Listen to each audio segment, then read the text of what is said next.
Shalom Bapak Ibu Saudara-saudara yang diberkati oleh Tuhan. Sebelum mendengarkan firman Tuhan, mari kita berdoa. Bapa dalam Yesus, terima kasih Tuhan berikan kami kesempatan untuk mendengarkan firman Tuhan. Berkati hati dan pikiran kami, agar hati kami tertuju kepada kebenaran firman-Mu. Dalam nama Yesus kami berdoa dan bersyukur kepada Tuhan. Amin. Saudara-saudara, Bapak Ibu yang diberkati Tuhan, firman Tuhan bagi kita pada saat ini dari Mazmur pasal 139 ayat 17 sampai ayatnya yang ke-24. Kami akan membacakan firman Tuhan bagi kita. Demikianlah firman-Nya. Dan bagiku betapa sulitnya pikiran-Mu ya Allah, betapa besar jumlahnya. Jika aku mau menghitungnya, itu lebih banyak daripada pasir. Apabila aku berhenti, masih saja aku bersama-sama Engkau. Sekiranya Engkau mematikan orang fasik ya Allah, sehingga menjauh daripadaku penumpah-penumpah darah yang berkata-kata dusta terhadap Engkau dan melawan Engkau dengan sia-sia. Masakan aku tidak membenci orang-orang yang membenci Engkau ya Tuhan, dan tidak merasa jemu kepada orang-orang yang bangkit melawan Engkau? Aku sama sekali membenci mereka. Mereka menjadi musuhku. Selidikilah aku ya Allah, dan kenallah hatiku. Ujilah aku dan kenallah pikiran-pikiranku. Lihatlah apakah jalanku serong, dan tuntunlah aku di jalan yang kekal. Amin.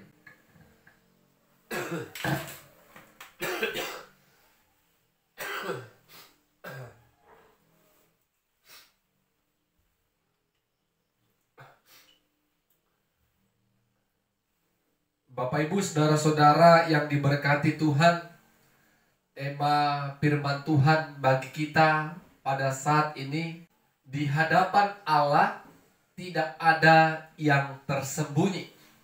Di hadapan Allah tidak ada yang tersembunyi. Bapak Ibu Saudara-saudara, pada umumnya sebagai manusia yang biasa, kita sering melakukan kesalahan-kesalahan, baik itu kesalahan kepada Tuhan, baik itu kesalahan kepada sesama manusia. Tetapi kita sering berusaha dengan semaksimal mungkin agar kesalahan maupun dosa yang kita lakukan tidak diketahui oleh sesama kita manusia. Tetapi sehebat-hebatnya kita menutup-nutupi kesalahan kita, kelak di kemudian hari, kesalahan ataupun dosa yang kita kerjakan akan muncul ke permukaan. Begitu juga kepada Tuhan. Ketika kita melakukan kesalahan, dosa, maka semua itu terlihat jelas dengan Tuhan. Karena Tuhan adalah Allah yang Maha Mengetahui. Allah mengetahui sekecil apapun dosa, perbuatan kesalahan yang kita lakukan. Sehingga bagi Tuhan tidak ada yang tersembunyi. Semua terlihat dengan jelas. Bapak Ibu Saudara-saudara yang diberkati Tuhan, itulah yang disampaikan oleh pemazmur pada saat ini, yaitu Raja Daud. Raja Daud mengakui kemahatauan Allah. Segala pikiran, perkataan yang mau dia ucapkan, tindakannya, semua Tuhan tahu. Bahkan pemazmur katakan, mulai dari kandungan ibunya, Allah telah menenunnya. Allah telah mengenalnya. Mulai dia di kandungan ibunya bakal anak. Itu menunjukkan bahwasanya pemazmur menyadari Allah mengetahui segala aspek kehidupannya. Pikiran, tindakan, dan perkataannya semua diketahui oleh Tuhan. Dimanapun pemazmur berada, Allah hadir. Kehadiran Allah dalam kehidupannya dirasakan oleh pemazmur. Jadi ketika dia melakukan kesalahan dan dosa, dia tahu kalau yang dilakukannya tidak berkenan di hadapan Tuhan. Bapak Ibu saudara-saudara yang diberkati oleh Tuhan, pemazmur berani mengaku kepada Tuhan dengan mengatakan, "Selidikilah aku ya Tuhan, lihatlah aku. Apakah aku berjalan di jalan yang serong? Tuntunlah aku di jalan yang kekal." Bapak Ibu saudara-saudara, ini pengakuan dari pemazmur. Pemazmur rindu Tuhan tetap memperhatikannya. Apakah hidupnya berjalan di jalan yang tidak benar? Dan dia berharap Tuhan yang menuntunnya di jalan yang benar. Bagaimana dengan kita, Bapak Ibu saudara-saudara yang diberkati Tuhan? Apakah kita mau menyadari segala perbuatan kita? Apakah kita mau Tuhan mengoreksi kita? Mengoreksi segala perbuatan-perbuatan kita. Apakah kita benar di hadapannya? Atau sebaliknya, kita sudah menyakiti hati Tuhan dan menyakiti hati sesama. Pemazmur siap dikoreksi. Bagaimana dengan kehidupan kita Bapak Ibu? Dalam rumah tangga, keluarga, pelayanan, bersahabat maupun bersosial bermasyarakat. Tuhan tahu apakah yang kita lakukan berkenan di hadapan Tuhan. Apakah kita siap dikoreksi oleh Tuhan? Ketika kita punya kesalahan, datang kepada Tuhan dan siap mengaku kesalahan. Dan Tuhan yang tetap memberikan kita kesempatan untuk bisa meninggalkan dosa dan kesalahan itu. Jangan pernah berusaha menyembunyikan sekecil apapun masalah kita dengan sesama, terlebih kepada Tuhan. Karena bagi Tuhan tidak ada yang tersembunyi. Semua terlihat dengan jelas. Jadi jangan sekali-kali pun mencoba untuk membenarkan diri di hadapan Allah.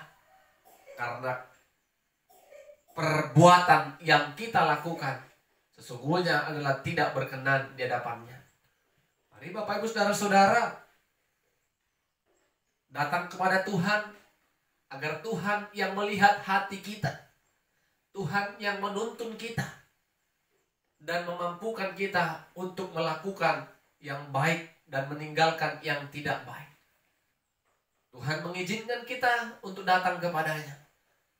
Kalau kita berikan kesempatan bagi Tuhan untuk mengoreksi kita, kita siap dikoreksi, agar kehidupan kita semakin baik di hadapan Tuhan. Amin. Kita berdoa. Firman-Mu mengingatkan kami kembali ya Tuhan, bagaimana bagi Tuhan tidak ada yang tersembunyi.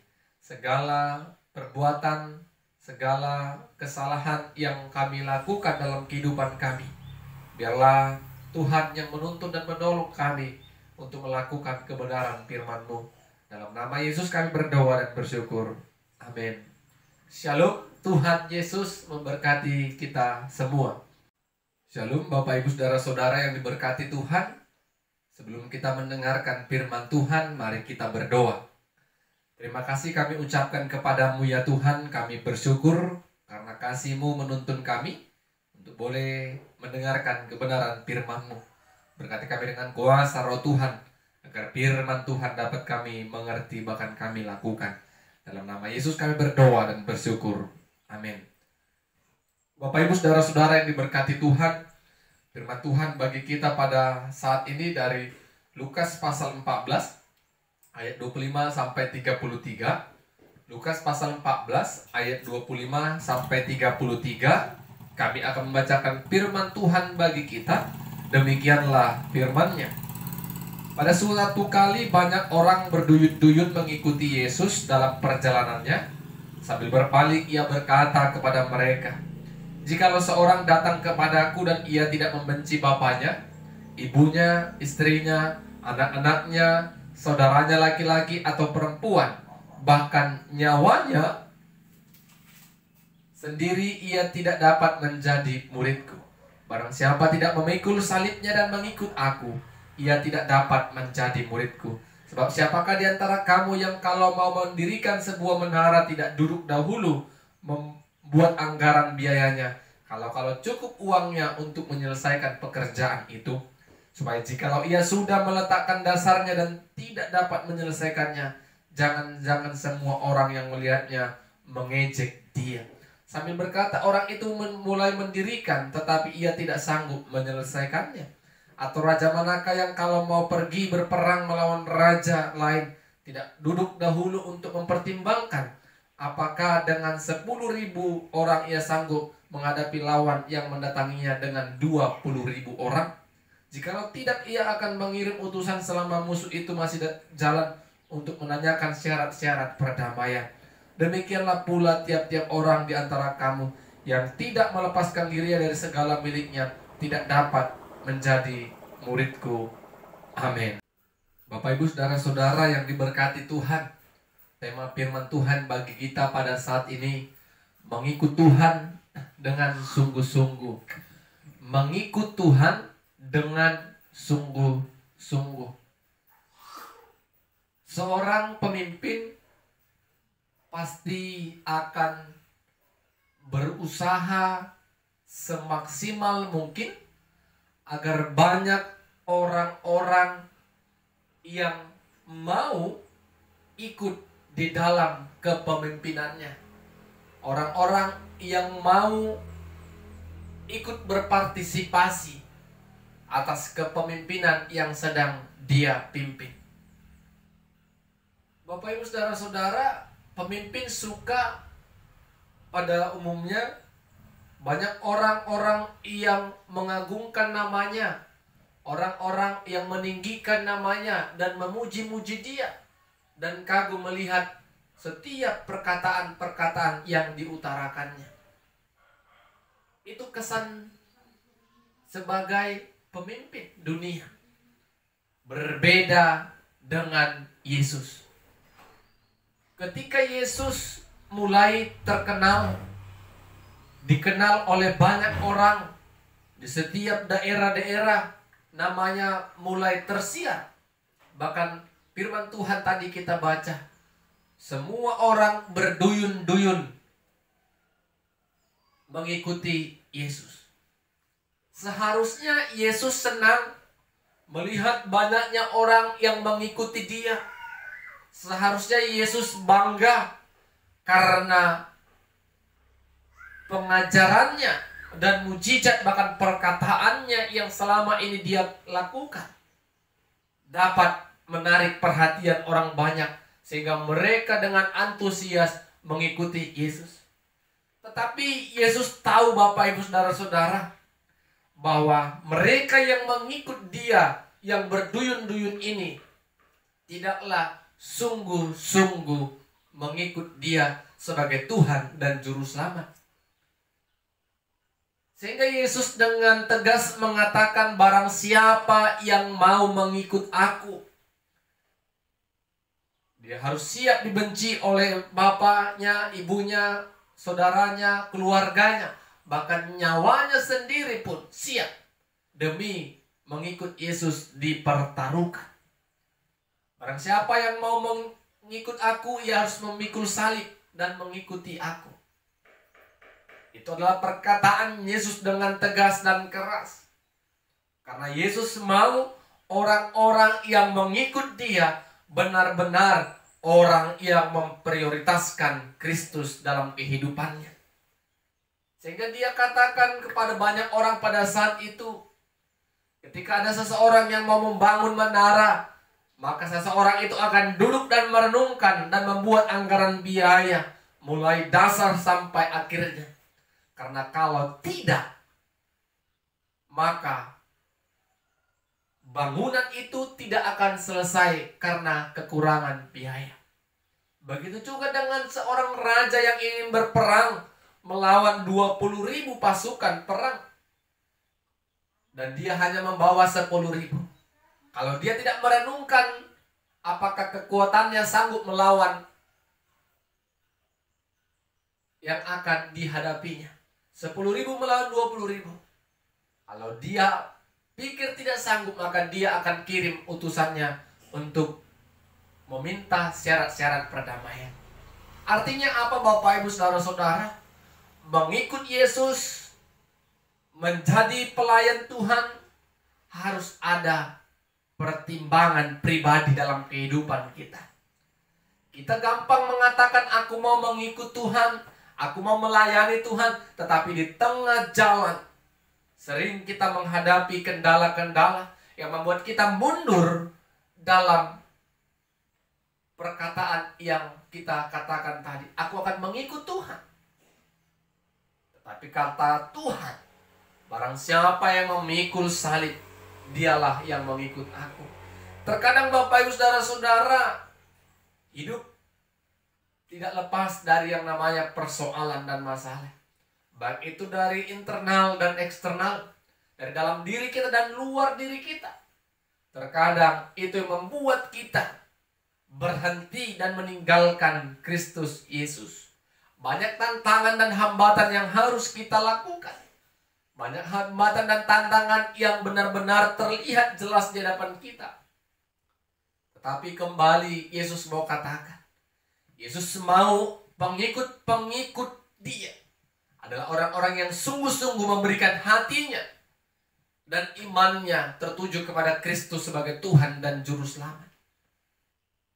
Bapak Ibu Saudara-saudara, kita merenungkan, mengikut Tuhan adalah bagian dari hidupku. Percaya kepada Kristus adalah bagian hidupku. Jadi apapun yang terjadi di hadapan kita, itu tidak menjadi tantangan atau hambatan bagi kita untuk setia kepada Dia, untuk setia mengikut Tuhan. Mari Bapak Ibu Saudara-saudara, kita merenungkan seperti seorang yang membangun menara tadi. Kita merenungkan seperti raja yang mau berperang tadi. Merenungkan, apakah saya bisa mengikut Tuhan? Pasti kita semua bisa kalau ada kemauan. Karena Tuhan menolong kita di tengah-tengah banyaknya tantangan yang harus kita hadapi. Jangan pernah andalkan diri kita untuk menghadapi kehidupan ini, tapi andalkan Tuhan yang ikut campur tangan di dalam kehidupan kita. Amin, kita berdoa. Tuhan, terima kasih firman-Mu mengingatkan kami kembali untuk menjadi pengikut Tuhan yang sungguh-sungguh. Ajari kami untuk setia mengikut Tuhan. Kami dapat bertahan dalam setiap persoalan dan pergumulan kehidupan kami. Tuhan menolong kami. Dalam nama Yesus kami berdoa dan bersyukur. Amin. Shalom, Tuhan Yesus memberkati kita semua.